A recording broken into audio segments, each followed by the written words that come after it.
কেউ চাচ্ছে আগে বিচার, আবার কোনো দল চাচ্ছে নির্বাচনের দিনক্ষণ এগিয়ে আনা হোক। এমন পরিস্থিতিতে রাজনৈতিক বিশ্লেষকরা বলছেন মতের এমন পার্থক্য গণতান্ত্রিক ধারার রীতি।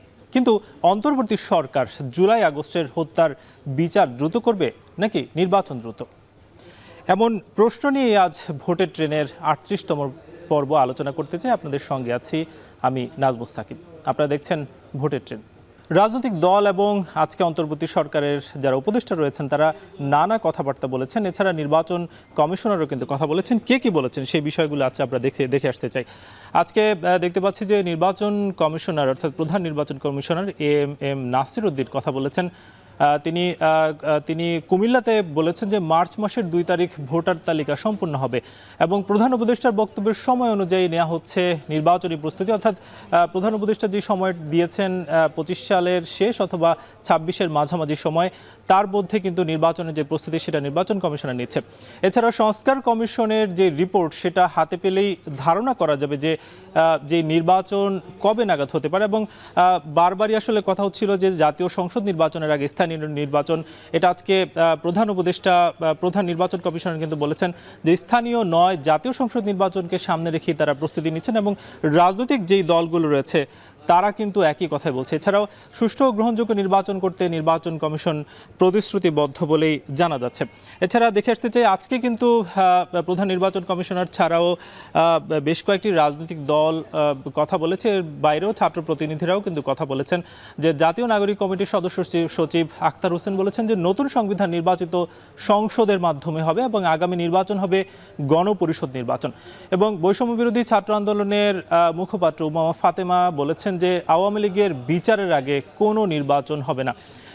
আজকে বৈষম্য বিরোধী ছাত্র আন্দোলনের আরেকজন কথা বলেছেন আহ্বায়ক হাসনাত আবদুল্লাহ। তিনি বলেছেন যে নির্বাচন কমিশন সহ বিভিন্ন স্থানে সংস্কার খুবই জরুরি, সংস্কার ছাড়া কোনো নির্বাচন ফলপ্রসূ হবে না। অর্থাৎ বৈষম্য বিরোধীর যে মুখপাত্র এবং আহ্বায়ক দুজন কিন্তু একই কথাই বলেছেন। এবং ধর্ম উপদেষ্টা বলেছেন ডক্টর আফম খালিদ হোসেন যে জনগণকে ভোটাধিকার থেকে বঞ্চিত করা হয়েছিল, সেই সুযোগ আর কাউকে দেওয়া হবে না।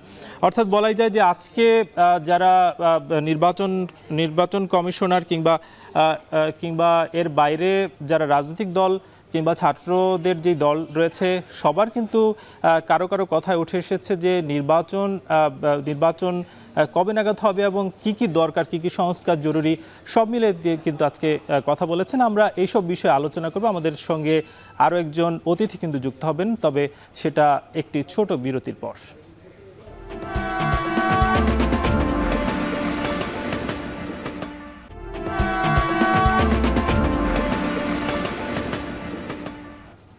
আজকে আমরা ভোটের ট্রেনের এই পর্বে আলোচনা করছি যে বিচার নাকি নির্বাচন, কোনটা দ্রুত। আমাদের সঙ্গে এই বিষয়ে আলোচনা করতে যুক্ত হচ্ছেন জাহাঙ্গীরনগর বিশ্ববিদ্যালয়ের সাবেক অধ্যাপক ও রাষ্ট্রবিজ্ঞানী আব্দুল লতিফ মাসুম। আব্দুল লতিফ মাসুম স্যার, আপনাকে স্বাগত। আমরা আসলে আলোচনা করছি যে বিচার, ঐক্য, সংস্কার না নির্বাচন, এই বিষয়টা, এই চারটা বিষয় নিয়ে বরাবরই কিন্তু কথাবার্তা উঠে আসছে। আপনার কি মনে হয় যে কোনটি আগে?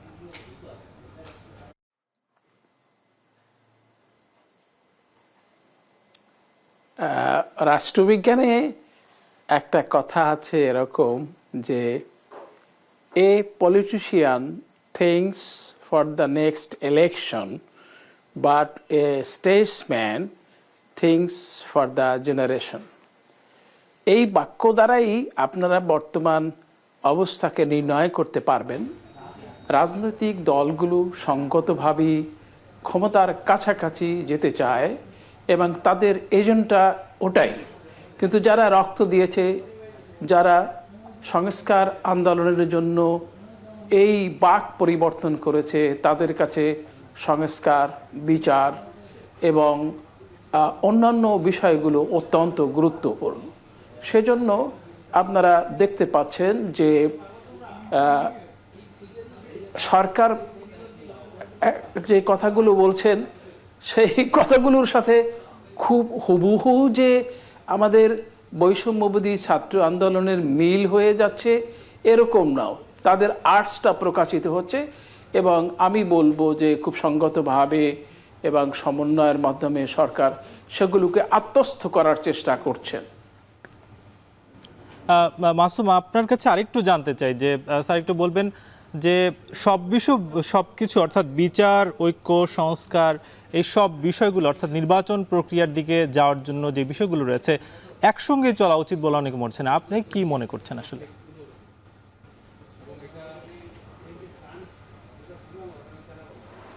হ্যাঁ, আমার মনে হয় যে সমান্তরাল গতিতে এই তিনটি বিষয় অগ্রসর হতে পারে।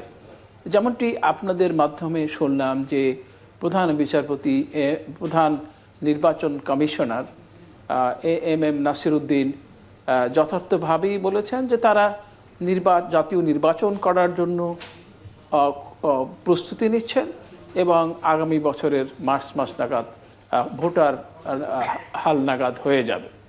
অপরদিকে বৈষম্যবিরোধী ছাত্র আন্দোলন আপনারা ইতিমধ্যেই অবহিত হয়েছেন যে তারা ঐতিহাসিক একটি ঘোষণার জন্য নিজেদেরকে প্রস্তুতি নিচ্ছিল এবং আমরা দেখলাম যে সরকার সেই ঘোষণাটিকে আত্মস্থ করার জন্য দায়িত্ব নিয়েছে, যাতে রাজনৈতিক দলগুলোর সাথে বৈষম্যবিরোধী ছাত্র আন্দোলনের বিরোধ দ্বন্দ্ব প্রকাশিত না হয় বা জাতির অখণ্ড আস্থার প্রতীক হিসাবে প্রফেসর মোহাম্মদ ইউনূস যাতে সবকিছু সমন্বয়ের মাধ্যমে মিলিয়ে করতে পারেন সেজন্য চেষ্টা করছেন। আর জাতীয় ঐক্য হতেই হবে তার কারণ যে কয়েকটি এজেন্ডা আমাদের সামনে রয়েছে তা তো সংস্কার এবং যারা নির্মম গণহত্যা করেছে তাদের বিচার, এই নির্বাচন তিনটি বিষয়ই অতি অবশ্যই ন্যাশনাল কনসেনসাস এর মাধ্যমে নির্ণীত হতে হবে এবং তা যদি সম্ভব না হয় তাহলে পরে নানা ধরনের দ্বন্দ্ব, বিদ্বেষ, বিশৃঙ্খলা আমাদের সমাজে দেখা দেবে।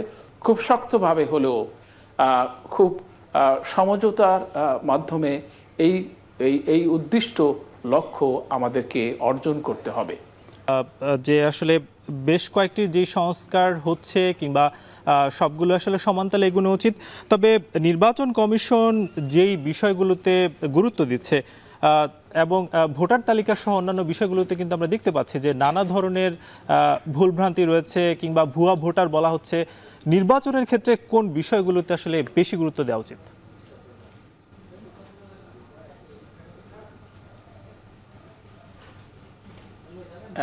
আপনারা জানেন যে অতীতের অভিজ্ঞতা আমাদের সুখকর নয়, সেজন্য সর্বপ্রথম এবং প্রধান উদ্দিষ্ট হচ্ছে নির্বাচনকে নিরপেক্ষ, সুষ্ঠু ও স্বচ্ছ করা। এই লক্ষ্য অর্জনের জন্য ভোটাধিকার প্রয়োগের বিষয়টি অত্যন্ত গুরুত্বপূর্ণ। সেই জন্য ভোটার তালিকা নির্ভুল এবং অবশ্যই সব জনসাধারণের সমন্বিতকরণ এবং একটি দ্রুততম সময়ে এটি করা খুবই গুরুত্বপূর্ণ, যেটি ইতিপূর্বে নির্বাচন কমিশনার অবশ্য সেভাবে তার প্রতিশ্রুতি ব্যক্ত করেছেন। আব্দুল লতিফ মাসুম, আপনি আমাদের সঙ্গে যুক্ত থাকবেন, তবে তার আগে নিচ্ছি ছোট্ট একটা বিরতি, ফিরছি কিছুক্ষণ পর।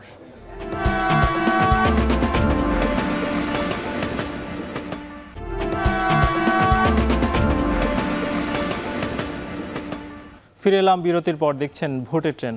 আমাদের সঙ্গে আজকে যুক্ত আছেন জাহাঙ্গীরনগর বিশ্ববিদ্যালয়ের সাবেক অধ্যাপক আব্দুল লতিফ মাসুম। স্যার, আবারও স্বাগত। আমরা একটু জানতে চাই যে যেই সময়টা দেয়া হয়েছে 1 থেকে 1.5 বছর, সেই সময়টা নিয়ে আসলে একটি বড় দল কিংবা অন্যান্য রাজনৈতিক দলগুলো কিন্তু বলছে যে সেটা অনেক বেশি সময়। আপনার কাছে কি মনে হয় যে সেটা কি খুব বেশি সময়?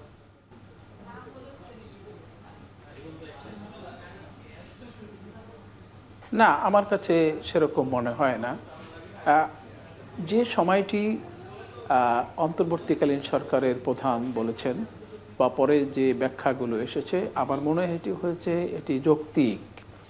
কারণ হলো যে ইতিপূর্বেই আমরা বলেছি যে নির্বাচন যেমন গোটা জাতির কাছে কাম্য, ঠিক তদ্রূপভাবে সেই নির্বাচন পরবর্তী অবস্থাটা যাতে গণতান্ত্রিক হয়, আবারও যাতে স্বেচ্ছাচার বা স্বৈরাচার বা একনায়কত্ববাদ আমাদেরকে ঘিরে না ধরতে পারে, সে কারণে অতি অবশ্যই কিছু সাংবিধানিক, প্রতিষ্ঠানিক এবং পারিপার্শ্বিক কিছু সংস্কার আমাদেরকে অবশ্যই করতে হবে। এটা আমার কাছে একটা আনন্দের কথা, এটা ইতিবাচক কথা যে ইতিমধ্যেই গোটা জাতির মধ্যে কোনো কোনো বিষয়, মৌলিক বিষয় আমি বলবো, জাতীয় ঐক্যমত অলরেডি প্রতিষ্ঠিত হয়েছে।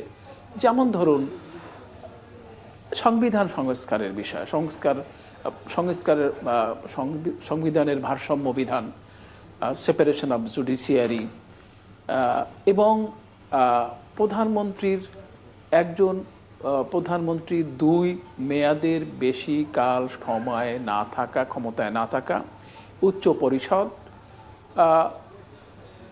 এই সব বিষয়ে ঐক্যমত অলরেডি প্রতিষ্ঠিত হয়েছে, যেটি একটি কমিশনের মাধ্যমে সমন্বয় করার চেষ্টা করা হচ্ছে। আমরা আশা করতে পারি যে একটি যৌক্তিক সময় দিলে, আবার এমন বেশি সময় অন্তর্বর্তীকালীন সরকারের নেওয়া উচিত হবে না যেখানে মানুষের ধৈর্যচ্যুতি করবে স্বাভাবিকভাবেই। তবে স্যার, আপনি সংস্কারের কথা বলছিলেন যে আমরা বেশ কয়েকজন উপদেষ্টা কিন্তু বলেছেন যে সংস্কার আমরা আসলে যেগুলো করে যাব সেগুলো রাজনৈতিক দলগুলো রাখবে কিনা সেই সংখ্যা কিন্তু প্রকাশ করেছেন। তো এই সংস্কার যেগুলো হবে সেগুলো কি পরবর্তীতে থাকার সম্ভাবনা আছে কিনা?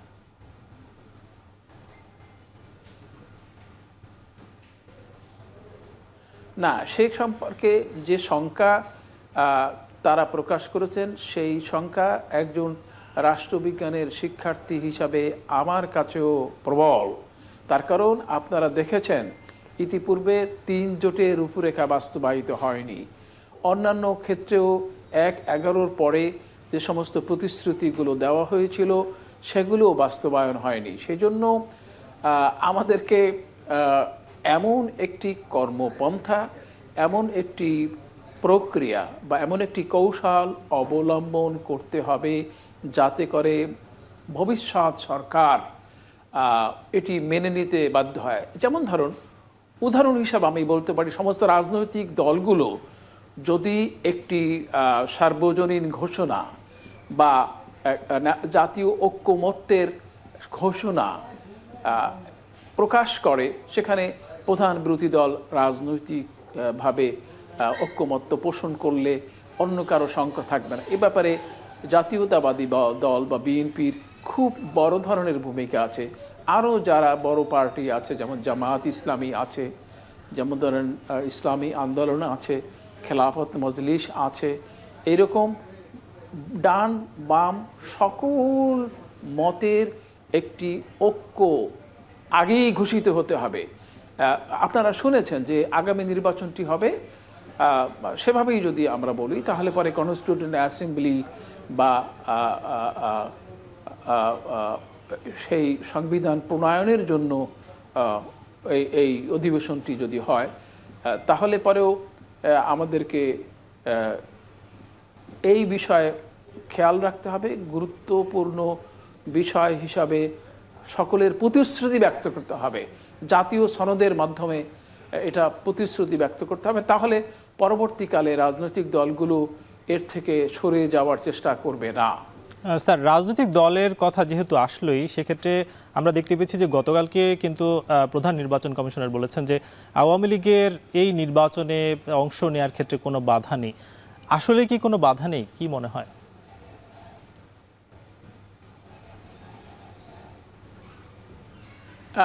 বাধাটা আমরা যখন কথা বলি তখন একজন আইনবেত্তা যে ভাষায় কথা বলবেন সেই ভাষায় তো একজন রাজনৈতিক নেতা কথা বলবেন না।